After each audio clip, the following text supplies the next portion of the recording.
আজকে আমরা নেইরো গিরো মুভির পরের পর্বের সম্পর্কে জানব। এটি একটি নিখাদ হাসির ও প্রেমের গল্প যা দর্শকদের মন ভালো করে দেওয়ার মতো। কাহিনীর মূল কেন্দ্রে রয়েছে রবি ও মনীষার মধ্যকার ভুল বোঝাবুঝি ও এক মজার পারিবারিক নাটক।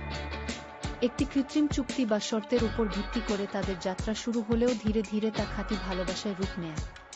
তাদের পরিবারের সদস্যদের মধ্যকার অমিল এবং মজার সব ঘটনা গল্পে নতুন মোড় সৃষ্টি করে। প্রতিটি দৃশ্যেই এক ধরনের আনন্দ ও হাসির আবহ ধরে রাখা হয়েছে। মিষ্টি গান ও মনকাড়া রোমান্টিক দৃশ্যগুলো এই সিনেমার সৌন্দর্য বহুগুণ বাড়িয়ে দেয়। জীবনের জটিলতা দূরে সরিয়ে কিভাবে দুটি মন এক সুতো বাঁধা পড়ে, তাই অত্যন্ত সহজ সরল ভাষায় উপস্থাপন করা হয়েছে। দর্শককে পুরোপুরি বিনোদন দিতে সিনেমাটির গল্প সত্যিই অসাধারণ।